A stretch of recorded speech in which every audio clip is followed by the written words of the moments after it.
Mambo ya Bukariri Jubilee Party, hiyo ni chama ya Jubilee na mimi niko kwa chama ya UDA.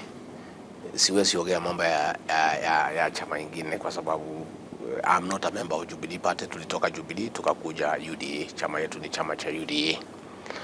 Yale ahadi rais alitoa hapo sasa nimejua kwako haijafanyika, so nitafanya kufuatilia kwa sababu ndio kazi yangu. Unajua nikizunguka katika counties nikute kuna mambo ambaye rais alisema ifanyike na wale wizara hawajafuatilia, pia ni kazi yangu kufuatilia, so nitafanya hivyo.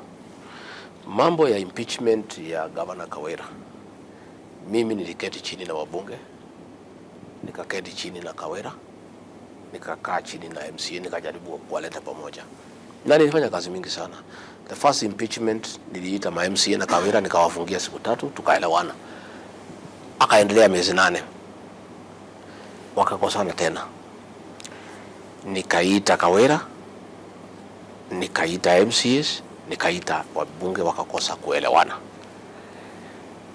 Nikaenda kwa rais, nikamwambia hiyo ni second impeachment. Hii Meru vile mimi naona hao watu wote ni wetu. Hao MCAs ni wetu, MPs ni wetu, governor ni wetu. Mimi ningeonelea vile nimepima tukae kando kwa sababu hii maneno itatupa kama tope. Kwa hivyo mimi nikaamua kukaa kando. Kama hiyo ndio ileta shida na wajumbe, I am not sure. I don't know. Hawajaniambia. Sijui kama hiyo ndio ileta shida, lakini mimi nilisema hiyo shida nimejaribu kutafuta. Nilitaka wakuwe pamoja kwa sababu gavana alichaguliwa na watu, wajumbe walichaguliwa na watu, MCs walichaguliwa na watu. Mimi nikawaambia hao wajaribu kukaa pamoja na sio lazima wapendane. Nikawaambia nyati zinatembea pamoja si kwa sababu zinapendana, lakini kwa sababu ya hatari kwenda peke yake. Nikaambia nyinyi MCs mlichaguliwa na watu ya Meru. Hao watu walichagua nyinyi, ndio walichagua hao wabunge. Hao watu ndio walichagua Kawira. Sasa hao watu hapana wajinga. Walijua ni kwa sababu gani walichagua Kawira, kwa sababu gani walichagua mjumbe, kwa sababu gani walichagua MC. Wacha tujaribu kuketi pamoja, tupendane tu. Hii miaka 5 raia wataamua mbele. So mimi nikajiondoa kabisa. Hata hii impeachment ilikuweko, watu walijaribu kuniita, kunipigia simu nani, nikasema hiyo maneno mimi sitaki kuhusika kwa sababu mimi siwezi kawanya wa Meru, siwezi kubali. Kwa sababu huyu Kawira alichaguliwa na watu ya Meru. Meru ni kwangu, ndio bahali mamangu ametoka. Hawa watu wa Meru hawa ndio walichagua hawa MPs. Hawa Meru ndio walichagua MCAs. Sasa mimi nikiwa kiongozi hapa, nikiingia hapa katikati si nikupiganisha wananchi.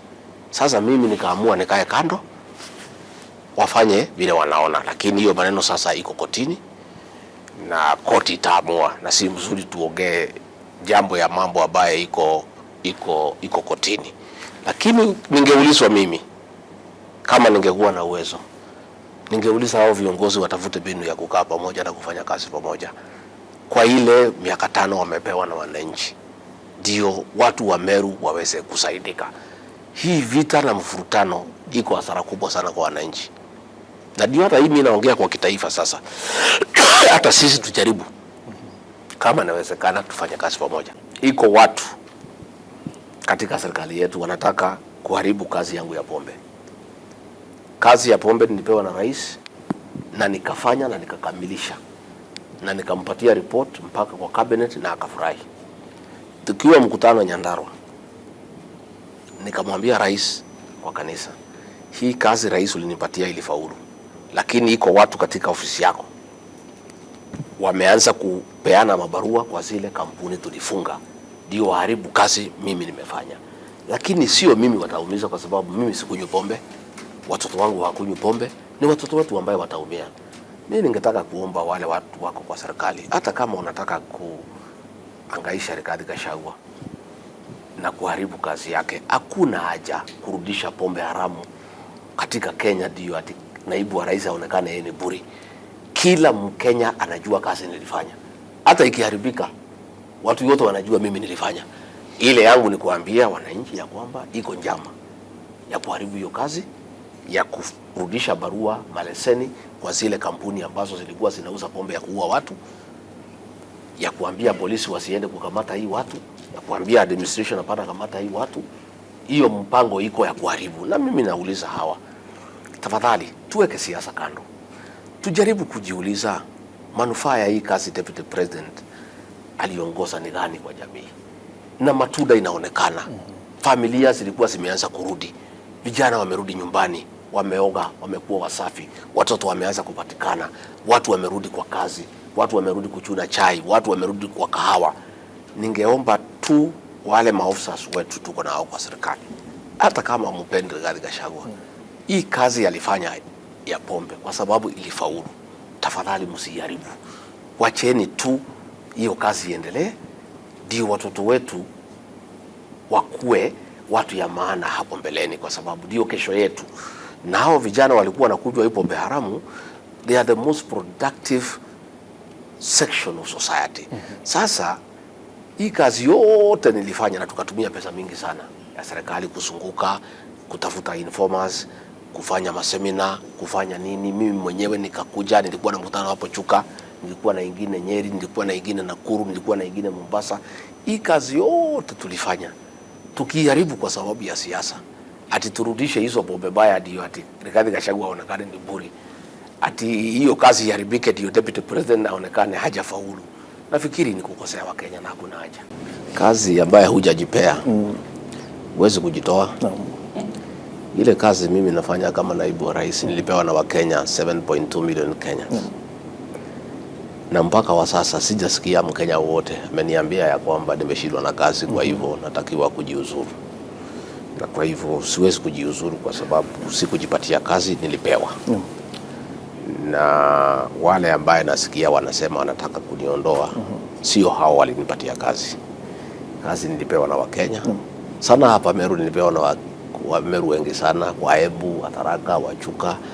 Na nikitembea jana, kwa sababu nilitoka Nairobi nikapitia Kirinyaga, nikapitia Embu, nikapitia Runyenjes, nikapitia Chuka, nikapitia Gobo, nikasimama Tuskys, nikakuja mpaka hapa Makutano. Leo nilikuwa Kenoru Methodist. Watu wote wa Mount Kenya East waniambia kazi yangu wanaitambua, ni kazi nzuri. Na wananiambia nisishurutishwe, nisitishwe, kwa sababu hawa ndio walinipatia kazi na hawa ndio wako na mwanya wa kuniachisha kazi. Isitoshe hiyo kazi ambaye niko naye ni kazi ya kandarasi. Na hii kazi ya kandarasi iko na muda wa miaka 5. Huo muda hujaisha, kwa sababu kazi ya kuchaguliwa ni kandarasi, unaingia ile inaitwa social contract. Wananchi wanakupatia miaka 5, ikiisha wanakuwa na nafasi ya kurenew contract yako ama kuterminate. Sasa tumekaa kwa ofisi miaka 2. Kwa hivyo hata kuambia wananchi mambo ya kutoka ama kuondoka, wanashangaa hii ni maneno gani, kwa sababu hawaelewi. Kwa sababu wananchi wanajua mambo ya viongozi ni miaka 5 katika kulingana na katiba yetu. Kwa hivyo wananchi wa Kenya watakuwa na nafasi baada ya miaka 5 kupima kazi yangu, kuiangalia kwa makini, waone kama inafaa ama haifai. Hawa peke yao ndio wako na uwezo wa kuniambia hii kazi umeshindwa, kwenda nyumbani, pumzika. Kwa hivyo wale ambaye wananisukuma, nimeona wengine sana wananipatia unsolicited advice kama hiyo yako Martin.